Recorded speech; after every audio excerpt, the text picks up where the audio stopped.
Perkenalkan, nama saya Rowan Gilbert. Saya berkutat biasanya sehari-hari itu di bidang teknologi informasi dan digital.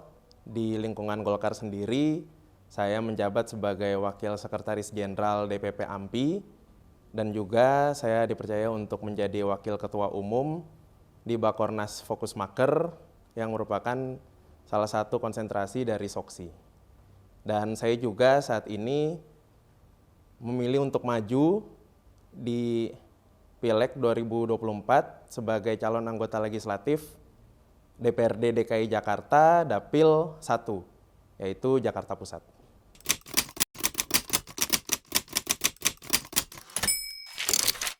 Jadi kalau kita lihat generasi muda di DKI Jakarta, sebenarnya saat ini sudah meningkat ya dibanding dengan sebelum-sebelumnya gitu. Kita bisa melihat adanya kesadaran politik yang lebih tinggi.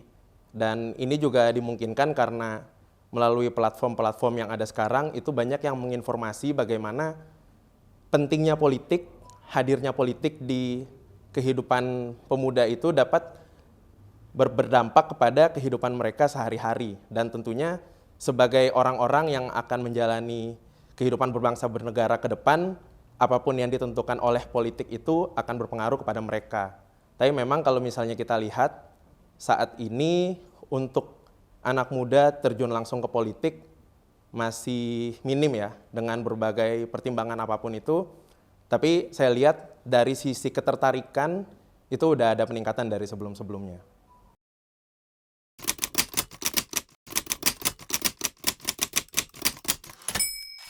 Kalau untuk ke dunia politik sebenarnya balik lagi sih. Anak muda itu dan tentunya generasi-generasi di generasi kami ya, itu pasti memiliki aspirasi yang mungkin nggak sama dengan generasi-generasi sebelumnya. Nah, hal itu yang perlu kita tunjukkan kepada mereka gitu, bahwa dengan mereka peduli dengan politik, dengan mereka ikut berkecimpung dalam politik, itu ada insentif yang dapat mereka dapatkan. Tentu saja kalau kita ngomongin insentif itu nggak cuma materi ya, tapi apapun itu mulai dari sisi kebijakan, mulai dari sisi lingkungan, hal-hal yang memang menarik untuk teman-teman pemuda. Dan juga kita juga bisa mengedepankan bahwa kalau misalnya acuh tak acuh, itu akan ada hal-hal yang terjadi kepada mereka, kebijakan-kebijakan yang dibuat, itu mungkin akan dapat berdampak buruk kepada mereka, mungkin nggak sekarang, tapi mungkin bisa 20 tahun lagi, 30 tahun lagi, seperti itu.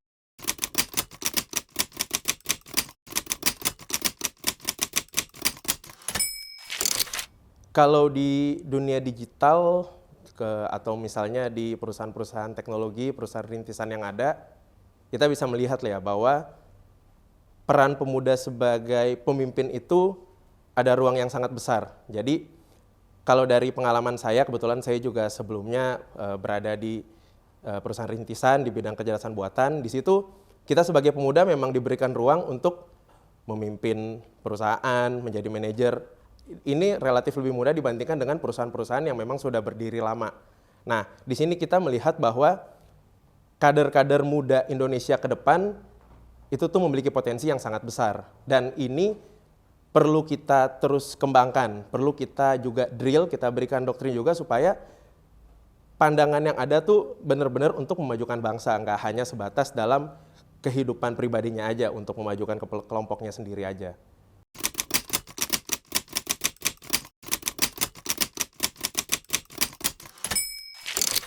Kalau untuk persiapan sebagai calon anggota legislatif sebenarnya ada dua ya kalau menurut saya. Yang pertama itu dari segi administrasi. Untungnya kalau dari segi administrasi kemarin sudah kita masukkan dan sudah diterima juga oleh KPU dan kita tinggal menunggu aja nih karena sesuai tahapan kan setelah ini ada pengumuman daftar caleg sementara dan mudah-mudahan bisa terus ada sampai di daftar caleg tetap nanti. Nah, terkait pemenangan itu DPD Partai Golkar DKI Jakarta itu memiliki banyak penugasan-penugasan yang diberikan kepada fungsionaris-fungsionarisnya ya. Di mana salah satunya itu seperti mengumpulkan KTA, kemudian penggalangan-penggalangan sosial.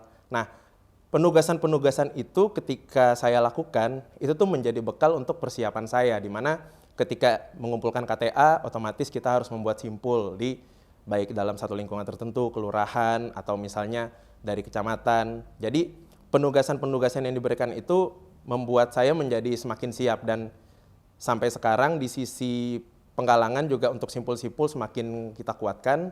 Dan selain itu, karena latar belakang saya ada di dunia digital, saya juga memanfaatkan sosial media, di mana ada pemilih-pemilih yang kalau kita dengan turun langsung itu nggak bisa langsung kena gitu. Kita hanya bisa berkomunikasi melalui udara.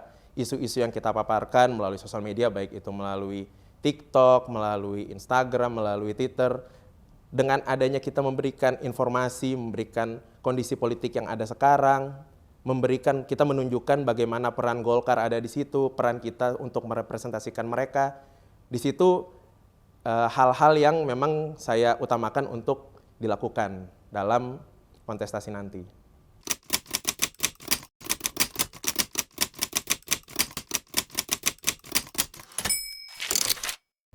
Kalau strategi khusus sebenarnya nggak yang spesial-spesial banget ya.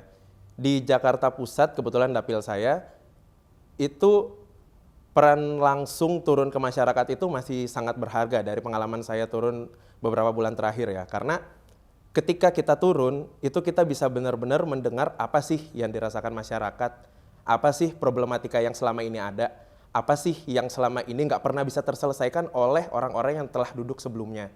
Di situ dengan kita hadir, kita ngobrol dengan kos juga yang nggak terlalu mahal, karena kebetulan saya dapilnya tempat tinggal saya juga dalam dapil, jadi bisa benar-benar keluar nongkrong.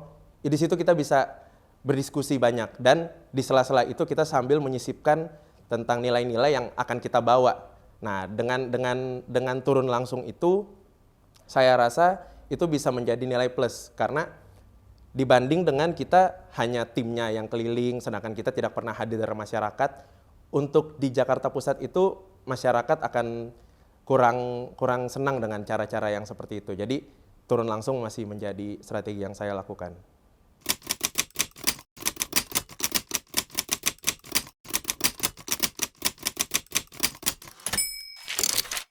Ada banyak ya sebenarnya ya, tapi salah satu yang paling saya tonjolkan, yang selalu saya bicarakan itu adalah pemerataan. Dimana kalau kita lihat Jakarta Pusat terutama konstituen saya, itu merupakan tempat yang sangat terlihat ketimpangannya. Kalau kita lihat gini rasio Jakarta itu ada di sekitar 43-an terakhir data BPS, itu kita bisa melihat bahwa ketimpangan yang ada di Jakarta itu sangat tinggi. Jurang antara si kaya dan si miskin itu sangat jauh. Itu yang peran yang saya rasa kita harus bawa. Apapun yang terjadi di dunia politik, kita tidak bisa acuh tak acuh.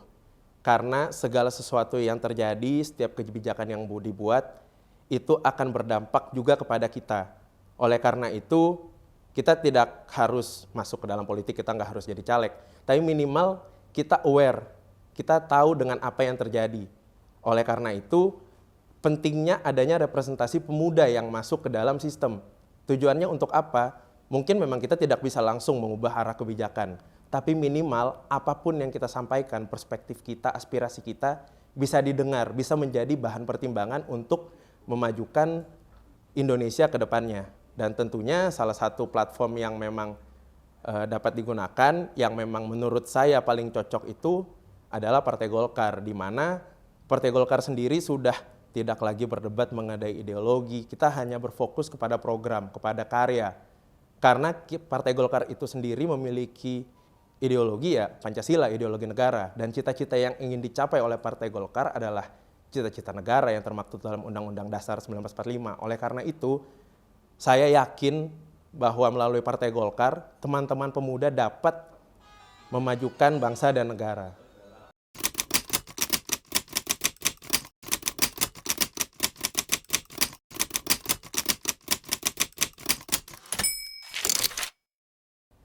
Ya, untuk para pemuda, sekali lagi seperti yang tadi saya sampaikan, apapun yang terjadi di dunia politik, kita tidak bisa acuh tak acuh.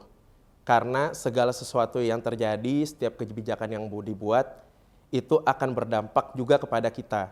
Oleh karena itu, kita tidak harus masuk ke dalam politik, kita nggak harus jadi caleg. Tapi minimal kita aware, kita tahu dengan apa yang terjadi. Oleh karena itu, pentingnya adanya representasi pemuda yang masuk ke dalam sistem.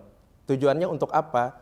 Mungkin memang kita tidak bisa langsung mengubah arah kebijakan, tapi minimal apapun yang kita sampaikan, perspektif kita, aspirasi kita, bisa didengar, bisa menjadi bahan pertimbangan untuk memajukan Indonesia ke depannya. Dan tentunya salah satu platform yang memang dapat digunakan, yang memang menurut saya paling cocok itu adalah Partai Golkar, di mana Partai Golkar sendiri sudah tidak lagi berdebat mengenai ideologi, kita hanya berfokus kepada program, kepada karya.